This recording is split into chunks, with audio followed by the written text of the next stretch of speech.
మన్నిత infra వారి amaze county premium 2 BHK independent simplex ఇల్లు కేవలం 55 లక్షలు మాత్రమే. ఈ రోజే బుక్ చేసుకోండి.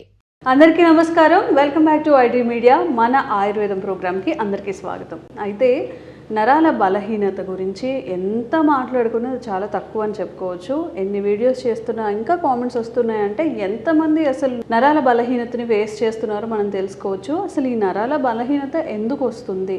మనం చిన్నప్పుడు చూసినట్లయితే మన అమ్మమ్మో తాతయ్యో వాళ్ళు నడవడానికి కాస్త మనల్ని సపోర్ట్ తీసుకోవడం, లేకపోతే ఒక అడుగులు వేయలేకపోవడం, ఏదైనా ఇచ్చిన వాళ్ళు పట్టుకొని హోల్డ్ చేయలేకపోవడం ఇలాంటివి జరిగాయి. బట్ ఇప్పుడు చిన్నపిల్లల్లో కూడా ఈ నరాల బలహీనత వస్తుంది. ఓపిక లేకపోవడం, ఏ పని చెప్పినా నేను చేయలేని చెప్పడం, బద్ధకంగా అనిపిస్తుందనో లేకపోతే నా వల్ల కాదు, నాకు చాలా అసలు నీరసంగా ఉందని చెప్తూ ఉంటారు.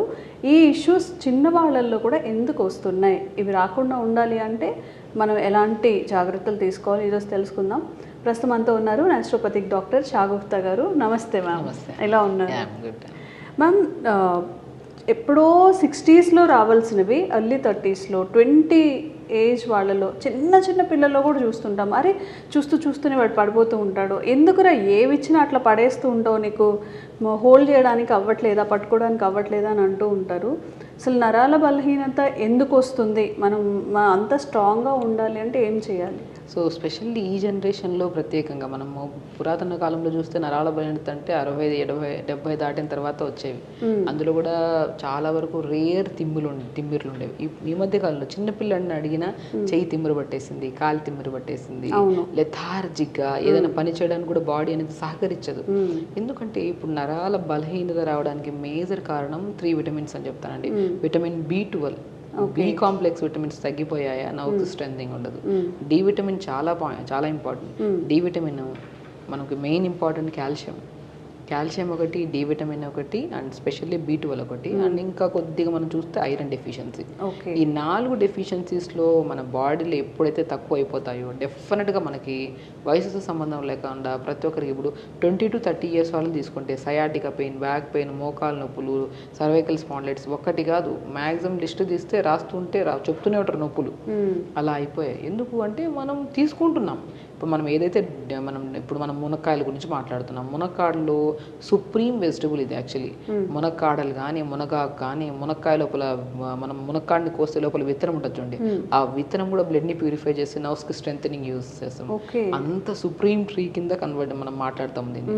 సో ఇదంతా తీసుకుంటున్నాం, కానీ అయినా డెఫిషియన్సీ ఎందుకు వస్తుంది? చాలా మంది అంటుంటారు, మనం మునగాకు గురించి మాట్లాడతాం, మాకు అందరికి తెలుసు మేడం మేము వాడుతున్నాం కానీ మాకు తగ్గట్లేదు అంటుంటారు. సో ఎందుకు తగ్గట్లేదు అని చూస్తే తింటున్న న్యూట్రిషన్ కంటే జంక్ ఫుడ్ ఎక్కువ అయిపోతే ఎక్కడ మనకి బ్యాలెన్స్ చేయగలుగుతాం? ఇప్పుడు మనం మంచి ఫుడ్ తీసుకున్నాము, స్టమక్ లో ఉంది, దానికి సమానంగా కూడా ఇంకా కొద్ది మంచి ఫుడ్ యాడ్ చేస్తే రెండు కలిసి న్యూట్రిషన్ కింద కన్వర్ట్ అయ్యి బాడీ యూటిలైజ్ చేసుకుంటుంది. మధ్యాహ్నం చక్కగా మునగాకు పప్పు తినేసి ఈవినింగ్ మంచూరియాలు అవి తింటూ ఉంటారు, బెనిఫిట్ ఉండదు. నేను అదే అంటున్నాను. సో మ్యాక్సిమం ఫుడ్ లో ఇలాంటి ఇర్రెగ్యులర్ ఫుడ్ హ్యాబిట్స్ ఒకటి. Next physical activity. నేను అంటాను బ్రహ్మాండంగా నరాల బలహీనతకి ఫుడ్ మనకు అవసరం లేదు, మనం తినే ఫుడ్ సరిపోద్ది. ఆ తిన్న ఫుడ్ డైజెషన్ చేసి అది బ్లడ్ కింద కన్వర్ట్ అయ్యి, ఆ బ్లడ్ అనేది న్యూట్రిషన్ కింద కన్వర్ట్ అయ్యి, ఆ న్యూట్రిషన్ ప్రాపర్గా మనకి నర్వ్స్కి స్ట్రెంథనింగ్గా మారితే మనకి ఈ ప్రాబ్లమ్స్ ఉండవు కదా. అదంతా ప్రాసెస్ జరగాలంటే ఫిజికల్ యాక్టివిటీ ఉండాలి. యోగా బెస్ట్ అండి. నేను ఏమంటానంటే ఒక మనిషికి ఏ సమస్య రావడానికి కూడా మెయిన్ కారణం ఫిజికల్ యాక్టివిటీ లేకపోవడం వల్ల. ఒక మనిషికి మొబిలిటీ ఉంటే కరెక్ట్ టైంకి ఆకలిస్తుంది. ఇప్పుడు ఇది జనరేషన్లో ఆకలి అంటే తెలియదు. ఆకలి అని కాదు, ఆకలి వెయ్యకుండానే టైం అయిపోతుంది, తినేయాలి. ఇప్పుడు లేట్గా లెగుస్తాం, బ్రేక్ఫాస్ట్ 10కి తింటాం, 1:30కి అప్పుడు మేల్కొంటాం కదా. అంటే బ్రేక్ఫాస్ట్ తినేది 10కి కదా, 1:30కి అప్పుడు డైజెషన్ అవుతుంది. ఎందుకంటే మీరు 8కి బ్రేక్ఫాస్ట్ చేస్తేనంటే 1కి ఆకలి వేస్తుంది. సో మీరు 10కి బ్రేక్ఫాస్ట్ చేస్తే ఆకలి లేదు, బట్ టైం అయిపోయిందని తినేస్తున్నాం. ఈ బ్రేక్ఫాస్ట్ చేసింది డైజెషన్ అవ్వాలి, అది మిగిలిపోయింది పొట్టలో. మళ్ళీ ఈ ఆకలి అనే ఫీలింగ్తో, టైం అయిపోయిందన్న ఫీలింగ్తో తినేస్తాం లంచ్ కూడా. ఈ లంచ్ డైజెషన్ అయ్యేటప్పుడు కల్లా 4 to 5 మధ్యలో మనకి స్నాక్ టైం వచ్చేస్తుంది. అప్పుడు బిస్కెట్ కావాలి, కంపల్సరీ టీ కావాలి మనిషికి. కావాలనేది కాదు, మన చుట్టుపక్కల తాగుతున్నారు, వేరే వాళ్ళు కూడా తాగుతున్నారు, ఫోన్ చేసినా కూడా వాళ్ళు కూడా ఫ్రెండ్స్ కూడా తాగుతున్నారు, మనం తాగేయాలి. అసలు మనకి పొద్దున బ్రేక్ఫాస్ట్ లేట్గా తిన్నాం కదా, అది డైజెషన్ అవ్వలేదేమో, లంచ్ కూడా కొద్దిగా హెవీగా తిన్నాం కదా, అది కూడా డైజెషన్ అవ్వలేదేమో, టీ బిస్కెట్లు వేసాం కదా, ఇవి హెవీ అయిపోతుంది. అంటే స్టమక్లో ఎంత స్టోరేజ్ ఉందనో గమనించాం మనం. వేస్తూనే ఉన్నాం. మనం ఏమనుకుంటాము, ఇంకా డిన్నర్ టైంకి వచ్చిన తర్వాత మళ్ళీ ఏదో తినేస్తాం. ఇవన్నీ క్లమ్జీ అయిపోయిన తర్వాత మనకి డైజెషన్ అవ్వక పొట్టలో అలా ఉండిపోయి బ్లోటెడ్ అయిపోతుంది. పడుకుంటున్నప్పుడు నిద్ర రాదు, పొట్ట అంతా హెవీగా అనిపిస్తుంది, చూపిస్తూ ఉంటుంది. ఇన్ని చూసారా? నేనేమంటుంటే ఆ ఫుడ్ని మార్నింగ్ పూట లేగండి, లేచిన తర్వాత మంచిగా బ్రేక్, ఇప్పుడు నర్వ్ ప్రాబ్లంలో specially back pain, knee pain, sciatic pain, any kind of pains joints సంబంధించి ఉంటే దాన్ని మనం ఏం చేయాలి?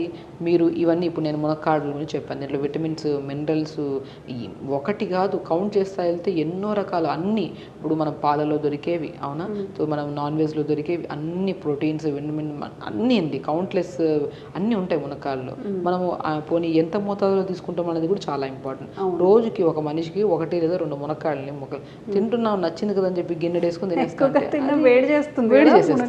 అదేమంటారంటే వేడి అయిపోతుంది నా మునక్కాయలు తింటే. వేడి ఎందుకు అవుతుంది? మీరు తినాల్సిన దానికంటే ఎక్కువ తినడం వల్ల. సో ఒక మోతాదులో పెట్టుకోండి. ఇప్పుడు ఒక మ్యాక్సిమం లంచ్లో ఎంత తింటామంటే ఒక 7 ముక్కల, చిన్న చిన్న ముక్కల్లాగా మనకు కూరలా చేసుకుంటాం, స్టీమ్ పెట్టుకొని జస్ట్ కొద్దిగా పెప్పర్ పౌడర్, లైట్ సాల్ట్, కొద్దిగా సన్ఫ్లవర్ సీడ్స్ పౌడర్ చేసుకుని ఎంత టేస్టీగా ఉంటుంది. అలా చేసుకొని తిన్నాం అనుకోండి, ఒక మ్యాక్సిమం ఒక బౌల్లో, చిన్న బౌల్లో తీసుకుంటాం. పొట్ట ఇంతే పొట్ట, దీనికి ఎన్ని వేస్తాం? 20 వేస్తాం ముక్కలు. ఒక లిమిట్గా వేయాలి. ఆ లిమిట్ దాటిన తర్వాత వేస్తే అది వేడి అయిపోతుంది. అరే అది ఆ రోజు తింటే పడలేదు మనకు అని చెప్పేసి తినడమే ఆపేస్తాం. సో అలా కాదు, మనము ఈరోజు మునక్కాయలు తిన్నామా, ఓ రోజు పాలకూర తిన్నామా, ఓ రోజు మెంతి కూర తిన్నామా, ఓ రోజు సొరకాయ తిన్నామా, ఓ రోజు బీరకాయ, ఓ రోజు కాగా, అన్నిట్లో ఉంటాయి విటమిన్స్. కానీ ఎంత మోతాదులో తింటున్నాం అనేది చాలా ఇంపార్టెంట్. లిమిట్గా తింటే అది న్యూట్రిషనే, అది మోర్ తింటే అది విషమే అంటాను అంతే. సో అలాగా లంచ్ టైం, మార్నింగ్ బ్రేక్ఫాస్ట్ టైంలో మంచిగా జావ చేసుకోండి. రాజగిరా సీడ్స్ అంటారు, నర్వ్ స్ట్రెంథనింగ్. అది ఒకటి మునక్కాడల గురించి మనం మాట్లాడదు. రాజగిరా సీడ్స్ అంటే తోటకూర విత్తనాలు దొరుకుతాయి మనకి, చాలా ఫేమస్ ఈ మధ్య కాలంలో. రాజగిరా సీడ్స్ అంటే ఒక్కొక్క ఏరియాలో ఒక్కొక్క పేరును పెడతారు. తోటకూర విత్తనాలు, మన తెలుగులో అయితే తోటకూర విత్తనాలు అంటారు. అవి చిన్న చిన్నగా ఉంటాయి, అవి పెనం మీద వేసి ఇలా వేపితే పాప్కార్న్ లాగా ఊడిస్తారు, పేలాగా. దాన్ని లడ్డు లాగా కూడా చేసుకొని తింటుంటారు. బట్ నేనేమంటే దాన్ని బ్రేక్ఫాస్ట్ రూపంలో తీసుకోండి మార్నింగ్ టైమ్స్. కొద్దిగా జొన్న పిండి, రాగి పిండి, రాజగిరా పిండి మూడింటిని కలిపేసుకొని మార్నింగ్ దాంట్లో దోశలాగా చేసుకోండి. కొద్దిగా మినపప్పు పౌడర్ కలిపేసుకుంటే దోశ అయిపోతుంది. ఒకరోజు ఇడ్లీ బ్యాటర్లో కలుపుకోండి పౌడర్ని కొంచెం, ఇంకొద్దిగా ఇంకా హై న్యూట్రిషన్ అవ్వాలంటే కొన్ని పంకిన్ సీడ్స్, పూల్ మకానా కూడా అద్భుతంగా పనిచేస్తారు నరాల బలహీనతకి. పూల్ మకానా అంటే తామర గింజలు. నేను 4-5 ఆప్షన్స్ చెప్తున్నాను, ఎందుకంటే మీకు ఏది ఈజీగా అవైలబుల్గా ఉంటుందో అది తెప్పించుకుంటారనేసి. సో కాబట్టి మనం pumpkin seeds, water melon seeds, sunflower seeds, pool makhana, తోటకూర విత్తనాలు, ఇవన్నీ హై న్యూట్రిషన్స్ కలిగి ఉండేవండి. మనకి ఈజీగా కూడా దొరుకుతాయి, మనకి ఎక్కడ దొరకనంత అని కాదు, ఎక్కడైనా సరే దొరుకుతాయి. ఒక దొరకని పక్షాన మనం మ్యాక్సిమం రాగి పిండితో దొరుకుతుందా, జొన్న పిండి దొరుకుతుందా, సజ్జ పిండి దొరుకుతుందా, బార్లీ కూడా దొరుకుతాయి. వీటన్నిటిని కాంబినేషన్ చేసుకోండి, మీకు దొరికేవి తెచ్చుకొని. ఒకవేళ మనం మార్నింగ్ బ్రేక్ఫాస్ట్లో ఏమన్నాను, రాగి, జొన్న, సజ్జ, బార్లీ, రాజగిరా సీడ్స్ అన్నిటిని కలుపుకొని జావ తీసుకోమని. ఇందులో 5 మాట్లాడుకున్నామా, దాంట్లో 2 దొరుకుతాయా, రెండింటిని కలిపేసుకోండి. దొరకవని చెప్పి సంవత్సరాలు వెయిట్ చేసేవాళ్ళు, దొరికిన దాంట్లో తీసుకోండి, దొరికినప్పుడు మళ్ళీ చూద్దాం. సీడ్స్ కొన్ని యాడ్ చేసుకోండి, తెల్ల నువ్వులు కొద్దిగా, కొన్ని క్యారెట్ చాప్ చేసేసుకొని ఒక సూప్ మంచిగా మార్నింగ్ జావా. మధ్యాహ్నం పూట మంచిగా కర్రీలో మునక్కాడలు తీసుకోండి, సూప్లో చాలా అద్భుతంగా పనిచేస్తుంది. ఈవినింగ్ టైమ్స్లో మనం డైలీ మునక్కాడలు కూరలాగా కాకుండా ఈవినింగ్ 2-3 మునక్కాయ ముక్కలు, హాఫ్ క్యారెట్, హాఫ్ బీట్రూట్, 4 సొరకాయ ముక్కలు, కొత్తిమీర, పుదీనా, ఒక లైట్ పచ్చిమిర్చి చేసేసి, ఒక గ్లాస్ నీళ్ళు వేసి కుక్కర్ పెట్టేసేయండి. ఒక విజిల్ తగిన దింపితే స్మాష్ చేసేసి తీసుకొని సూప్ చేసుకోండి. లైట్గా లెమన్ కలుపుకొని ఎంత అద్భుతంగా ఉంటుందంటే మనకి క్రేవింగ్స్ ఉంటాయి చూడండి. ఒకటి చూసినండి అక్కడ లడ్డు ఏదో సంథింగ్ తినాలి ఆ క్రేవింగ్స్ ని కూడా కంట్రోల్ చేస్తుంది ఈ సూప్. టమ్మీ ఫుల్ గా ఉన్నప్పుడు ఇంకో ఏదో తినాలని అనిపించదు, అది హెవీనెస్ ని కంట్రోల్ చేస్తుంది. ఫస్ట్ పాయింట్ ఆ క్రేవింగ్స్ ని కంట్రోల్. ఎందుకంటే జ్యూస్ అనేది మనకి లిక్విడ్ ఫామ్ కదా, మోర్ న్యూట్రిషన్. అది ఉందనుకోండి మనకి ఏది తినాలి అది తినాలనే క్రేవింగ్స్ రావు. సో అది సూప్స్ చేసుకోవచ్చు.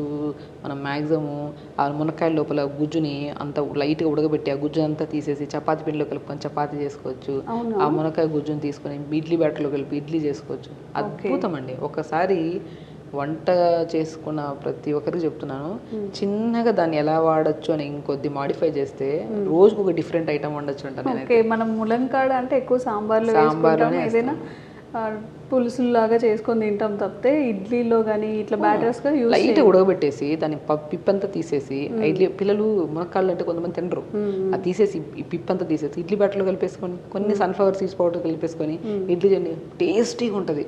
మనం ఇడ్లీ అంటే 4-5 ఇడ్లీలు వేసుకుని ఇంత చట్నీ వేసుకుని తింటుంటాం, అయినా కూడా ఆ టేస్ట్ అనిపించదు. బట్ ఇలా చేసుకోండి, చాలా అద్భుతంగా ఉంటుంది. సో టేస్ట్ వండే విధానంలో మనకు తెలిసి ఇప్పుడు డాక్టర్సే చెప్పాల్సిన అవసరం లేదు, సింపుల్ టెక్నిక్స్ వండే వాళ్ళకి అన్నీ తెలిసి యాక్చువల్లీ. ఇలా జస్ట్ ఒక టిప్ లాగా చెప్తున్నాను. ఇలా వండుకోండి, రెగ్యులర్గా యోగా చేసుకోండి, అంటే చెప్తున్నాను కదా, మునక్కాడల్ని మనం రెగ్యులర్గా అట్లీస్ట్ సూప్స్లో కానీ ఇలాగ మనం ఇడ్లీస్లో కానీ బ్రేక్ఫాస్ట్లో ఏదో ఒక పూట అట్లీస్ట్ 4-5 ముక్కలు చిన్న చిన్న 1 ఇంచ్ ముక్కలైనా తీసుకోండి, అద్భుతంగా పనిచేస్తుంది. దాంతోపాటు రెగ్యులర్గా దొరకనప్పుడు జామకాయలు తీసుకోండి, జామకాయల్లో కూడా విటమిన్స్ ఎక్కువ ఉంటాయి, నర్వ్ స్ట్రెంథనింగ్కి చాలా మంచిది. దానిమ్మకాయ చాలా మంచిది నర్వ్ స్ట్రెంథనింగ్కి. సో ఇన్ని రకాలు మాట్లాడుకున్నప్పుడు అట్లీస్ట్ మనం రెగ్యులర్గా ఒకరోజు చేసి ఆపేయకుండా ప్రతిరోజు అలా చేసుకుంటూ ఉంటే ఒక్కొక్క రోజు ఒకటి యాడ్ చేసుకోండి. ఓకే. సో ఆ బెనిఫిట్ కూడా మనకి తొందరగా దొరుకుతుంది. రెగ్యులర్ యోగా కూడా ఉంది, ఫిజికల్ యాక్టివిటీ ఉంది కదా, స్ట్రెస్ తగ్గుతుంది, యాంగ్జైటీ తగ్గుతుంది, మోర్ ఆక్సిజన్ తీసుకుంటాం, వదలాల్సిన గాలి కరెక్ట్ వదులుతాం. ఓకే. సో అంత ప్రాసెస్ బాగుంటుంది. ఓకే. సో మ్యామ్ చెప్పినట్టుగా కొంతమంది డాక్టర్స్తో మాట్లాడేటప్పుడు నాకు అసలు భయం వేస్తుంది, మనం జంక్ ఫుడ్ అనేది స్లో పాయిజనస్గా మన బాడీ అంతా డ్యామేజ్ చేస్తుందా అని చెప్పి.